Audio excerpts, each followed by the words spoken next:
Okay, we'll get started. So our next speakers are Jason White and Craig Burton.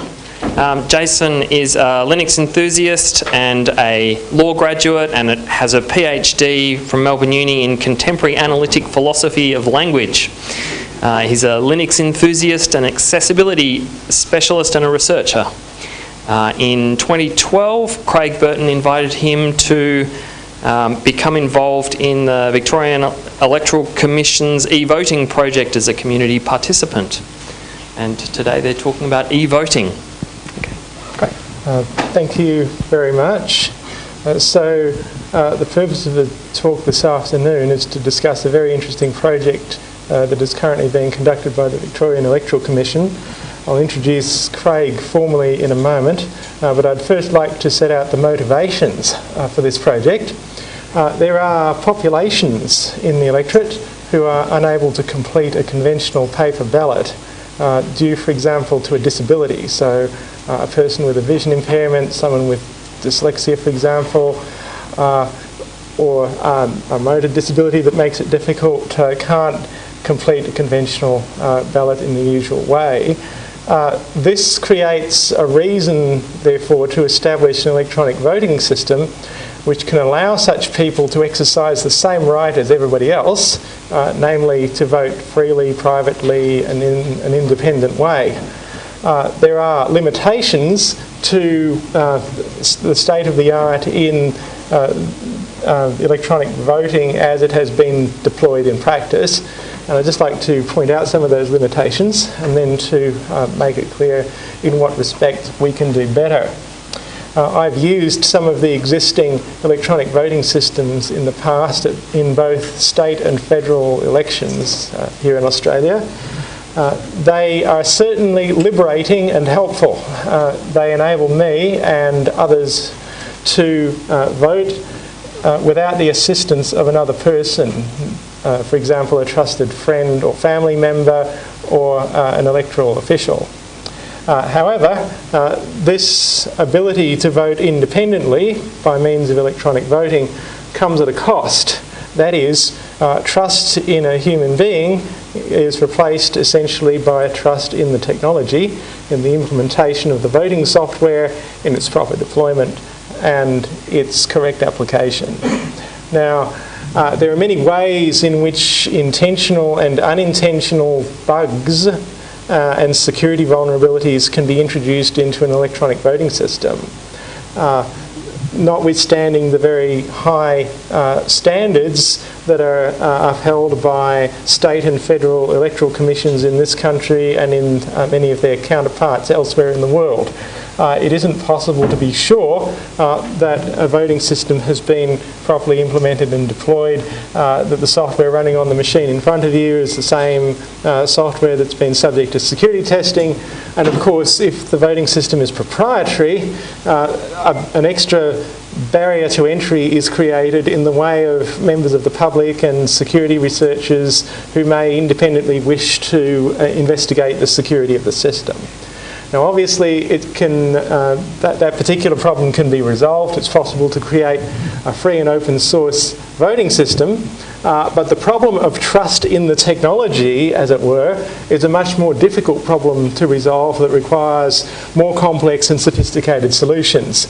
And what I found out, having become involved in this project in various of its aspects, thanks to an invitation from Craig Burton, is that the state of the art in security research and in research surrounding electronic voting by cryptographers and others in the security field is actually much more advanced than the systems that are currently deployed in state elections around the world. And so Craig Burton is the e-voting manager at the Victorian Electoral Commission. He has extensive prior experience in the design and implementation of voting systems, and he's going to introduce the rationale for the project and then outline how the project works, provide some video demonstrations, and I'll be adding some comments along the way in relation to several aspects of the project. So. All right. Thank you, Jason. I was introduced to Jason by no less than Donna Benjamin, who's the winner of your Golden Pliers Award. So, right, yeah. Maybe they were golden once. I called the talk E-voting you can taste.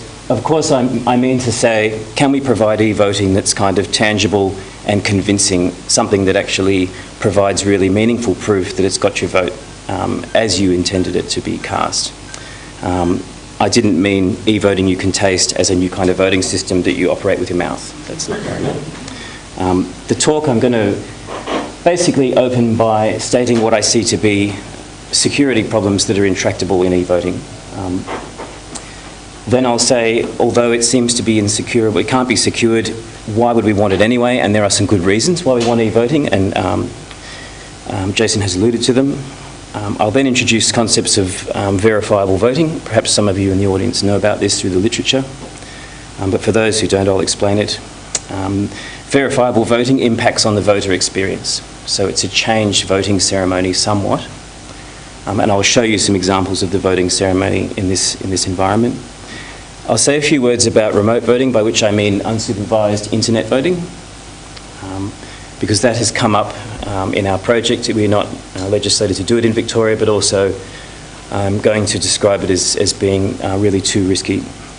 And I'll kind of end with the beginning, which is what we call the VVote project, Verifiable Voting Project in Victoria, and talk about what we're aiming to achieve when, for what, and for whom. Okay, so basically, I want to start by saying, obviously, that if e-votes are electrons, this breaks just about every stable and established method of scrutinising elections. If elections are run on paper, mutually distrusting people who have no technical skills can stand and look at the election and look at each other and be confident that votes are moving around the right way and that voters' votes are being captured. The voter themselves gets to see the marks that they made. I'll talk at least in the realm of people who are able to use paper voting initially. Okay. In paper voting, if I want to pinch a bag of votes and somehow take them out of the election and change them, I need to do that on a vote-by-vote basis. And if I want to change more of them, I need to involve more people. We call that a retail attack on an election. It's retail in the sense that the more damage I want to do, the more people and the more systems I have to involve, and doesn't scale very well. In contrast to that, in electronic voting, there are many opportunities for basically one monkey to stop the show. And we call that a wholesale vulnerability. So a wholesale vulnerability is where, let's say you vote for Jill, you choose Jill on the system, Jill ends up in a row in a database. This is the simplest e-voting system I can think of. Therefore, anyone who can access the central tabulator has the ability to flip Jill votes to Jack votes. Okay, so that's what we call a wholesale vulnerability. It turns out that just about all the risks in paper voting are retail risks. It's a 150-year-old system. It's had 150 years of debugging. It's fantastic. And most of the risks are very well known. And generally speaking, it takes a lot of effort to cause a large effect, and with a large probability of being detected. Unfortunately, in e-voting, just about all the risks are wholesale. So when I'm explaining this to my commissioner, they're saying, well, if a bag of votes goes missing, isn't that like someone entering the system and changing a few votes in the database? And unfortunately, you just can't compare the risks in e-voting to the risks in paper voting.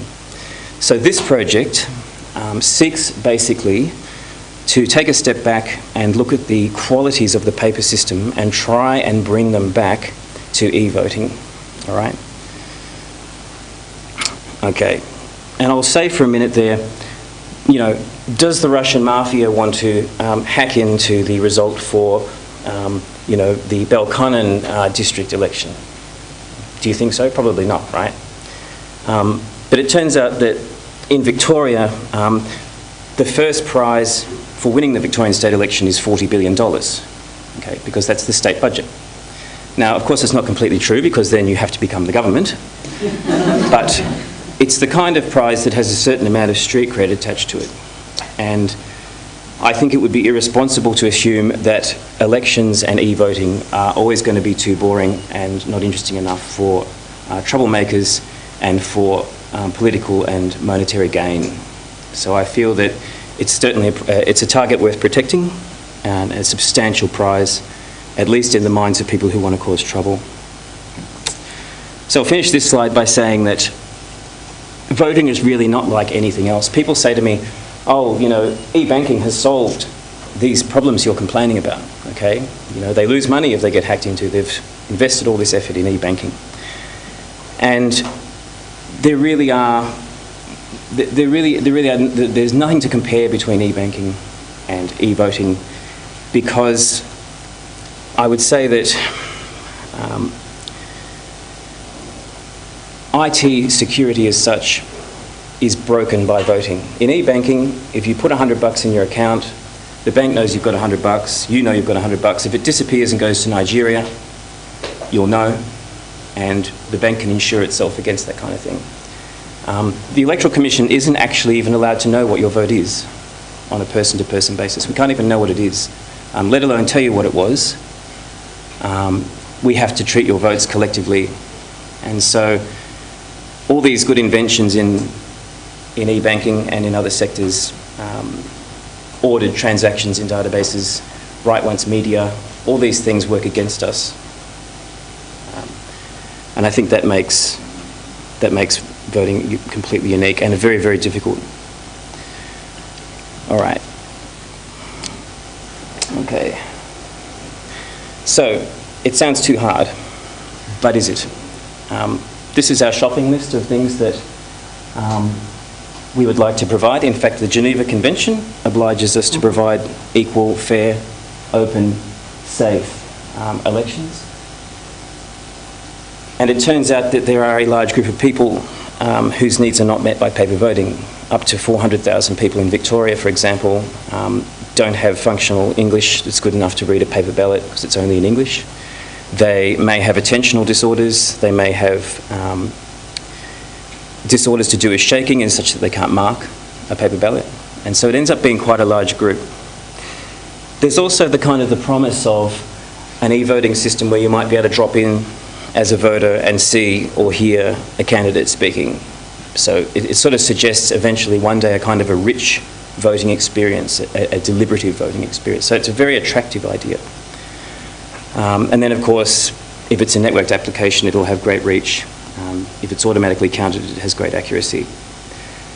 And of course, it's modern. But I just want to stop here and say, there are some things that do not automate well. And although it is very attractive to be modern, and there's this pressure on government departments to be modern, voting is so different and so special that when someone says to you, oh, I waited in line to vote, and I got out my iPhone and I did some trades and I emailed somebody and I got a few texts and I updated my Facebook page, and then I stood in front of a cardboard booth and I took a pencil and I wrote sequential integers on a piece of paper. It sounds utterly absurd, but elections are that special, and what they do and what they elect and what gears they turn are so special and so important. I think that this is something that should not be automated so much so quickly. I think that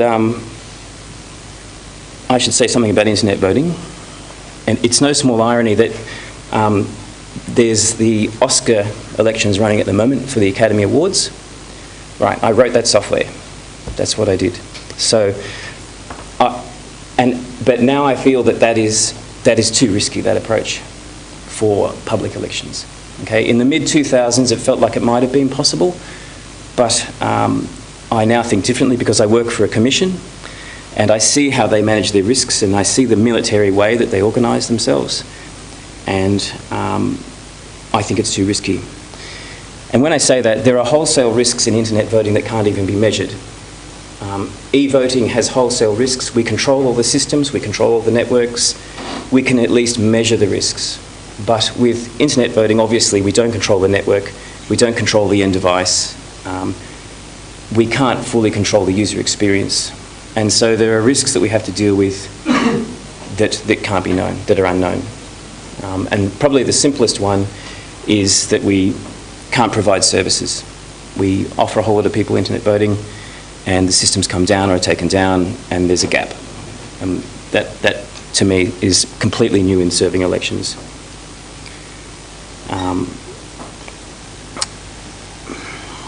I'm going to talk to you soon about verification, and verification looks like a kind of a minor miracle.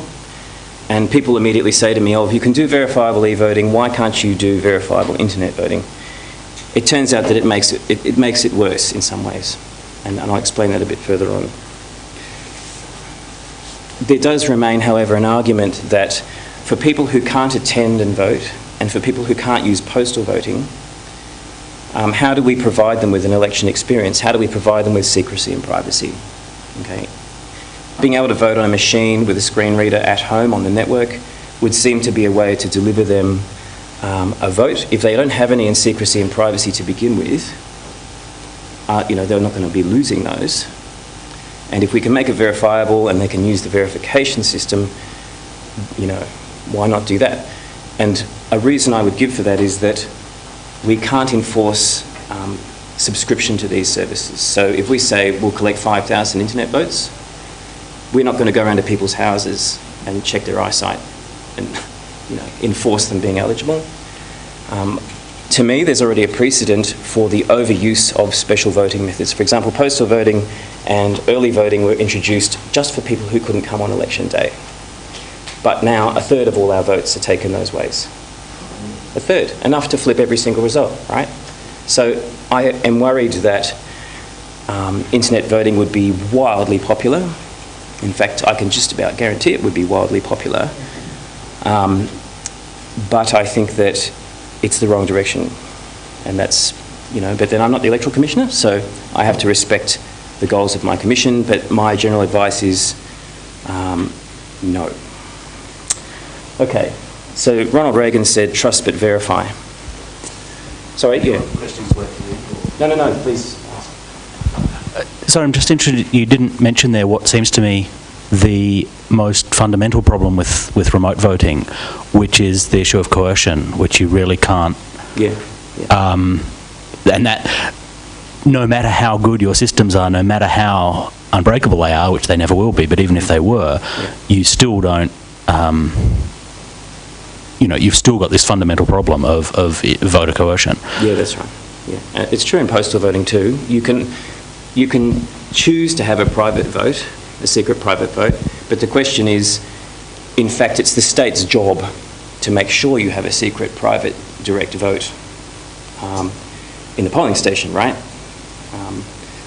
So it's questionable as to whether, how secret and how private it needs to be unsupervised. Sorry, you're going to, gentleman over here. Can I just... Sorry, go on. Can I just comment on that? And I was going to raise this afterwards, so I don't want to sidetrack too much, but I was in Norway a couple of years ago and listened to a few talks where they were actually going to be running their real federal elections in just some trial areas as full internet voting. I'd really appreciate your comments, whether you know about it and how that experience has gone. Can I just say they specifically talked about the issue of coercion and selling your vote, and the solution they took is, yes, you can sell your vote, you can vote, and then you're allowed to vote again. So you can sell your vote again and vote, and you can sell your vote again and vote. It's the last vote that counts. So unless someone is locking you down, the system allowed multiple votes and used an out-of-channel SMS back channel, so it wasn't purely internet, to address some of the issues. So there were some interesting solutions there. I'm just letting you know they exist. I can comment on that system. It's Christian Bull is the project manager for that, and I think it's a good start. But the understanding of the academics I work with is that the ability to re-vote makes it unverifiable, ultimately, or breaks some important properties of the verification. Plus, you can only gain proof of how you can gain proof of how your vote was recorded, but you actually can't gain any proof from that point onward. Right. I'm just keeping an eye on the time. Yes. Okay, so I'm going to quickly say that verifiability is not a new kind of firewall that you install in the rack. It's really a paper process. It's almost completely a paper process that runs on top of the voting system. But in fact, it uses cryptography, but it uses cryptography in a way in which you can prove the cryptographic operations you've used. So people say to me, oh, well, with internet voting, I vote at home and it encrypts my vote on my machine, and then it sends it down the line, but you've really no proof of what gets encrypted. So if we're going to use encryption, we have to also provide proofs. Okay, I'm sort of skipping ahead here. A cost of this approach is that voters need to do new things, and in a minute I'll show you a few artefacts of the scheme that we're using and some videos of people attempting to use them. Okay, but a good outcome of it is that it is possible to gain proof of how you voted, and it's possible for people with the right tools to gain proof that every single byte in the election was handled properly. Okay, so the voters end up being, the vigilance of the voters ends up being where all the action is. There's no people within the commission who solely understand what's going on. It all boils down to the voters, the things that they do. And I'll say last of all, perhaps not surprisingly, this will be a free open source software project. That's its plan. But it doesn't have to be free open source because we're taking the position that we don't trust any part of the voting system at all. So no machine, no person operating it. So the jargon would be this is an open system which could be proprietary or free software, but it's an open system. Well, it'll be, the system in our project will be free open source software. More importantly, an open system, whether implemented in free software or private. The system itself is open. Well, if you apply, if you build a verifiable voting system, it could be entirely proprietary, but it has to issue proof that's convincing. And that has to be open. Yeah. And the default position we're taking is that we just don't trust the machines and the people operating them. We still need really good machines and we still need really good people, but there should be no single point, no single person who's exposed by the design. All right. Before I show you the videos, which move quite quickly, I'm going to explain what it is that takes place.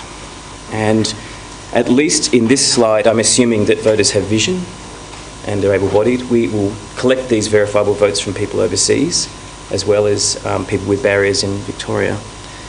The vote is marked off as before, so you walk into a polling station, you say your name, your address, you provide whatever proof there is, you say you haven't voted. That's outside our system, could be done electronically, could be done off the marked register. Then the voter is printed one of these. Okay, I'll put this up on the screen in a minute.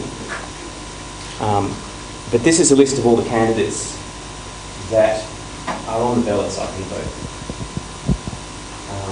There's a small group at the top of the Legislative Assembly, which is our rower house in Victoria. There's a little group in the middle, which is for parties. I'm picking a single party because we have a split ballot system in most states of Australia. And then there's a big list of candidates at the bottom. If I don't want to pick a party, I have to pick 5 or more candidates. People in here wondering about how we're going to do this in the federal election, or in fact in New South Wales. In the federal election there could be 100 names here, and in New South Wales there's 330 names. You can rank them from 1 to 330, but most people don't. So I don't have a smart answer for how long this piece of paper should get, what the font should be, how small the letter it could be, or if it could be done in another way.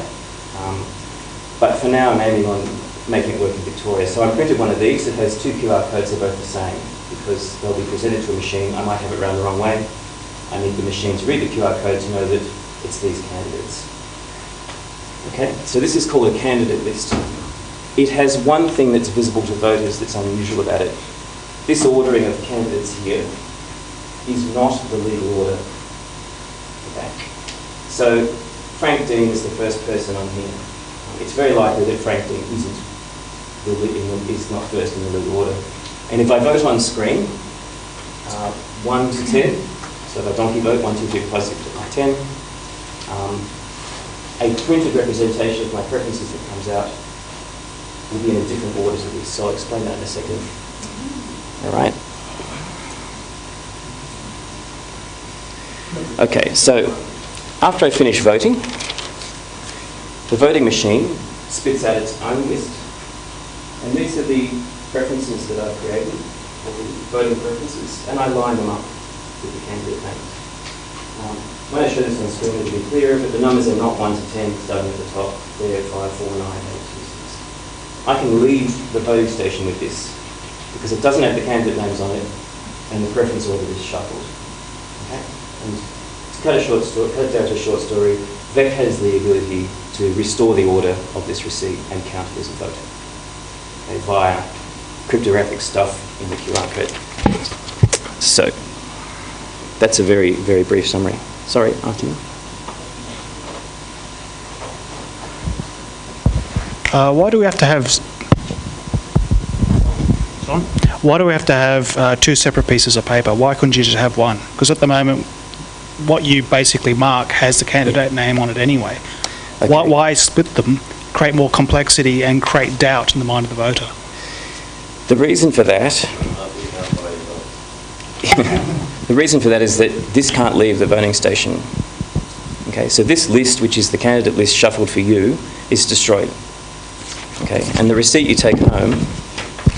Again, why would you need to do that? Why wouldn't you leave an audit trail with the actual... It's a great question. It's fundamental to the protocol, actually. The protocol is called Preda-Vote, and separating out the preferences to take home as the receipt is the key to retaining some proof of how you voted, but which cannot be used to prove how you voted to anyone else. Okay? And if you turn it sideways, it could just be treated as a number, a receipt number, but it has the beautiful quality that it's your preferences. Okay, but I'll get back to it. Just let me get through this. Okay, so what I've got up here is a video. Let's fire it up. Okay, so what I have here is a video of the first prototype of the system. It shows these two lists initially joined and then the voter rips them in half, but it's basically the same. And then I'll show you the incarnation of the later version of the system. All right. Okay, so the vote has been marked off and now they're walking over to us, to our system. This is a demonstration of VEC running a polling station. After being marked off, I walk over to a print station where a VEC staff member looks up my district on the print station software and makes a request for a voting slip to be printed for me. This is the candidate list. Because every voting slip is different or the district may be different, these slips are printed on demand. I take my printed slip over to the privacy booth. In the booth, there is a voting tablet and a ballot marker set up for me. I insert the slip into the ballot marker at the right, and it's quickly scanned. This reveals that I have a vote for Northcote, and the tablet is told to provide me with ballot paper for Northcote. I click to start voting. I'm given two ballots, the district ballot or legislative assembly. On the screen it looks very similar to the paper ballot. I scroll with one finger and I can place my preferences in my order of preference next to the candidate names by touching the boxes. So if I want information, I touch on the candidate's name. So I'm just going to number it 1 to 6, right? This also gives me access to that candidate's how to vote card if they have one. If I see the how to vote card on the screen, I can actually touch to have that how to vote card be my legislative assembly vote. Instead, I return to the ballot and I number it by hand. If I go out without touching all the boxes, it warns me I only chose 3 candidates of 6. I can then go back in and provide the remaining preferences to make my vote count. All right. I can now visit the upper house or legislative council ballot. I have 2 choices. I can vote above the line for a party or group, or I can number 5 or more candidates below the line. I choose to vote above the line. First, I read some instructions, go on to confirm my vote. And here I'm shown the list of candidates in the Legislative Assembly in the order that I numbered them. On to the scan station. So, shown here is the same alignment that I produced on these 2 slips. Created differently, created with overprinting, but again, I voted 1 to 6, but I end up with 2, 3, 6, 4, 5, 1. And then I can, in this incarnation, separate the slips and leave. Okay, so we've come a bit further than that. And let me show you the playlist. Are we going for time? Okay. Right. Sorry about this, folks.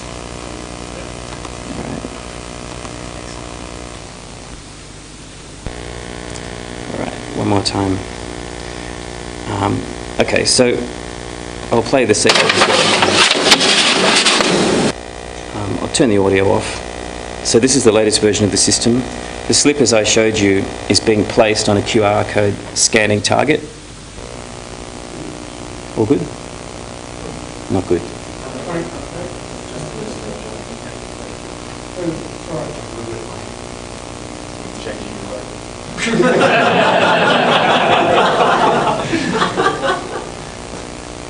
All right, so it's similar to the previous incarnation, except that it's been marked up to use gestures, different device, but the same process is there, except this time the voting machine has its own printer. So instead of marking the ballot, the voting machine prints.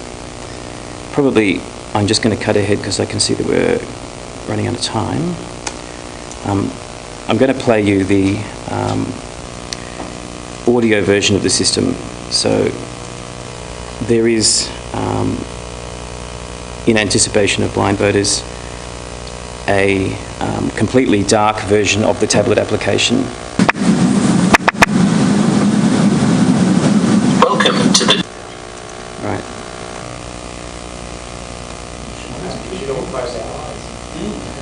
Yeah, you could. But I'll, because it's on the video. Okay. I wonder why it does this. Okay. 2014 Victorian state election. This is a gesture-based system. You will be guided through the voting process by making selections on the screen using your fingers. You will first practice all the gestures now to learn them and hear what they do. When you are finished, press and hold 4 fingers on the... Okay, so the idea is to use the same tablet, the same device that's used for visual voting, to also provide gesture-based voting. And those 2 buttons you can see on the screen there, you probably can't read them, allow someone who works in a voting station to flip the view of the tablet from a completely audio representation of the ballot to the marked ballot in its visual view. So if an unsighted voter is having trouble, there's a means by which a fairly unskilled voting centre worker can come and assist them. Screen for 2 to 3 seconds to move to the first stage of voting, the Legislative Assembly ballot. The swipe down gesture will help you move in a downward direction through a list. Place a finger on the screen and swipe it from top to bottom for about 3 to 4 centimetres.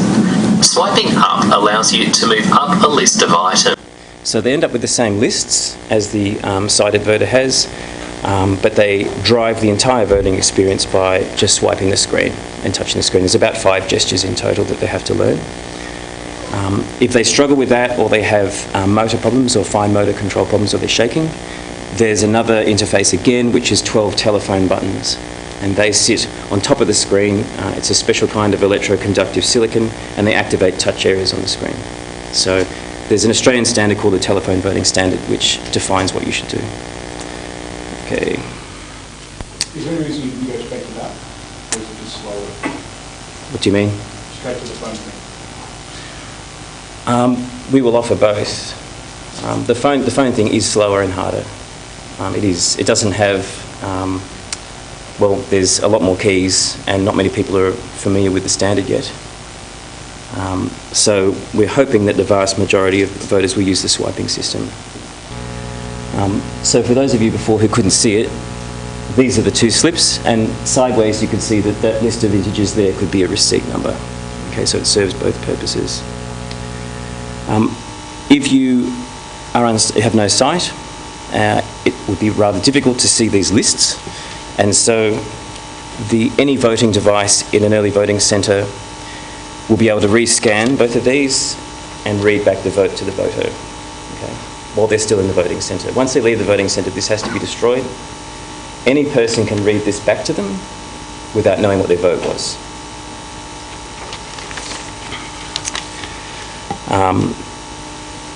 Probably the hardest thing that a blind voter must do in this verification system is remember that they would need to remember the position of some of their lowest numbered preferences, because they can remember that they voted 1 for the Greens. They can remember that the Greens were perhaps 3rd down in the list of the official ballot, but here my 1 for the Greens is in the top position. So I have to actually remember that. Or I ask someone who has sight to help me, but the idea is I need to be able to get through this entirely with the machine, entirely with machines, or without help from another person. But I do need to remember where those preferences are. Okay. So I'm going to talk now about the public information that's available from this system and the audits that a voter can do. So the preferences list being shuffled, it's possible you might say to me, when you arrive at the voting station, you might say, oh, okay, so this isn't the actual legal order, and then later on you're going to reverse my preferences back into the right order. How do I know my 1 for the Greens isn't going to end up being a 1 for some other party? You know, prove it. What's in that QR code? Is my name in that QR code, for example? And there's a challenge that the staff will be trained to serve, wherein the encrypted order that travels with your preferences is broken, and a report is issued along with a proof of the encryption that shows that in fact this is the shuffle order that was captured in that QR code, and any phone can read the QR code to see what the rest of the garble in there is, and that will be printed out as well. The idea being that you would then need to get another one of these to vote. You can't audit one of these and discover the encrypted shuffle order and then vote it, because then you would be able to prove how you voted to somebody. But you can then request another one of these, and then you could then audit that if you thought that the system might be waiting for people to get the second one and use it, and so on, until you're satisfied that these shuffles are correct. Okay, so that's the first kind of audit. You check your printed list, as I've explained. When you've voted, this thing that's emitted by the system, this preference list, includes a signature from the back of your preferences in this order. So it would be desirable for the sceptical voter to confirm that we have this list of preferences in that order and that it's signed by us. So that can be checked with a phone application, an offline application. Once you go home, you can take this home, you can log into our website and see pretty much the same stuff online, along with a commitment from our system that this and all the other receipts obtained in one day's collection are all there unchanged. So we sign them all and publish that on a day-by-day basis. Finally, and I'll defer to Jason here, people who are interested in this, election geeks, if I can use that term, can actually obtain proofs of the encryption that we've performed and the decryption that we've performed. So at the end of the day, when we unshuffle your list, okay, and we get your preferences as you cast them, we issue a proof that we shuffled all those receipts first, and we issue a proof that we decrypted it properly. And it's done using a cryptographic mixnet and proofs, and actually Jason has done this. I haven't done this, but Jason has. Yeah, there is publicly available software which implements this, not on a real election, of course, but on some sample data, and it's possible to compile it, run it under Linux. It will generate the keys. The private key material can be distributed among a number of mixed servers, which in principle can be held by mutually distrustful parties, and then it simulates the process of actually generating the data, carrying out the mixing process, which shuffles and re-encrypts and finally decrypts all of the messages so that the order of arrival information is eliminated, and from one stage to the next it's not possible to create any kind of correspondence between the encrypted votes at one stage and encrypted votes at the next. And then at the last step, they're all decrypted so they can be counted in the usual way. And the software generates proofs at each stage so that you can verify that all of the cryptographic operations have been carried out correctly. As I said, the simulation can be run on a single machine, or you can do it on several, and it will run through this whole process for you. There are different implementations around of the proof verifier. There can be very easily different implementations of the mixnet, and that allows people to be assured that all of the cryptography that's carried out once the votes have been recorded and made available by the web-based bulletin board is performed correctly, and the votes are then counted correctly. Right. Thanks, Jace.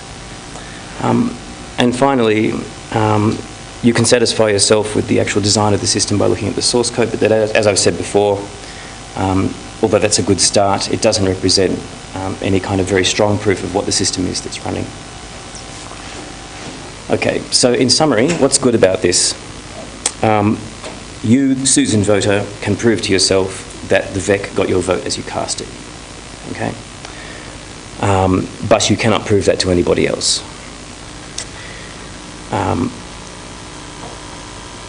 Everybody else can prove that Susan's and all the other votes were included as they were cast, but this cannot be checked individually. So at the end of voting, we end up with an enormous collection of these receipts up on the web bulletin board, and as one batch, they are processed, decrypted, and the plain texts are emitted, and we can prove that that was done right. Okay, it's using Verifiable, which is an established mixer.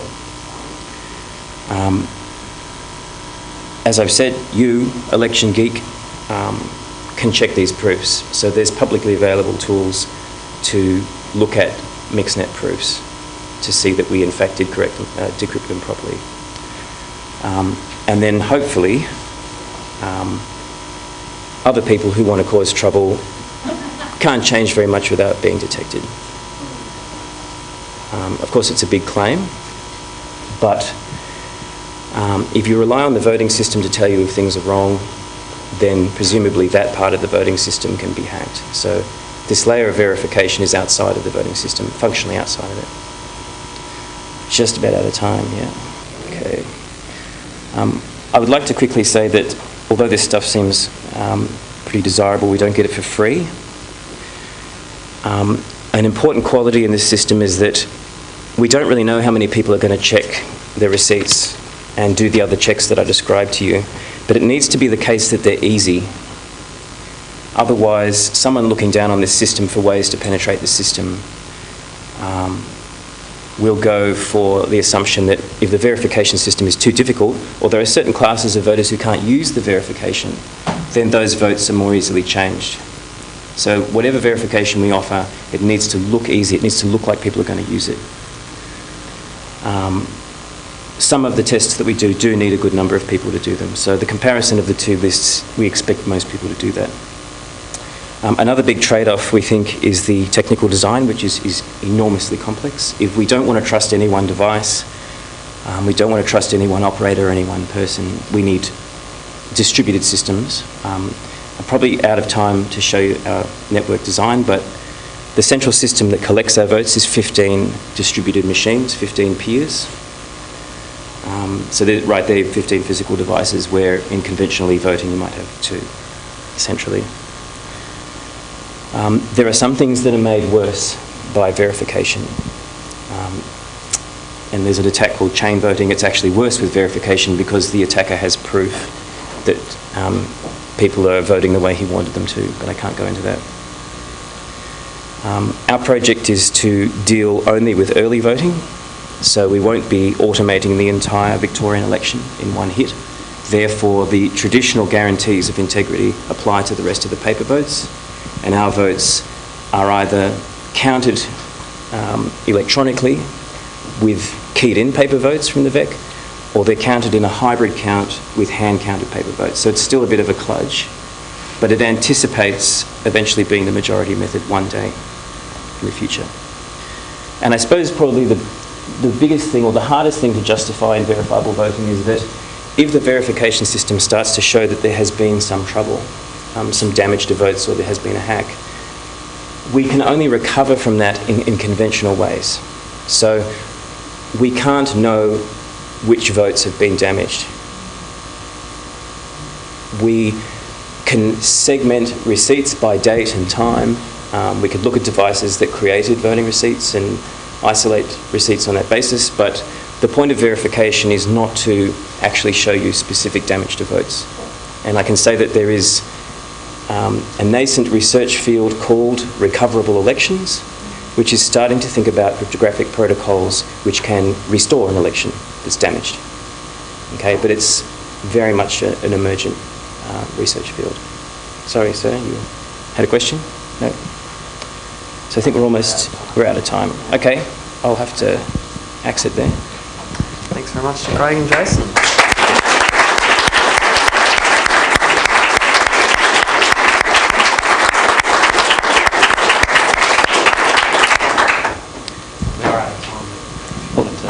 I'll put one plug in. There's 5 universities involved in this project. And anyone who really is an election geek among you, who really wants to know more about this, or thinks they can help us or contribute or is interested, please approach me. We're asking anyone who's interested to take part in this. Thank you. On behalf of Linux Australia and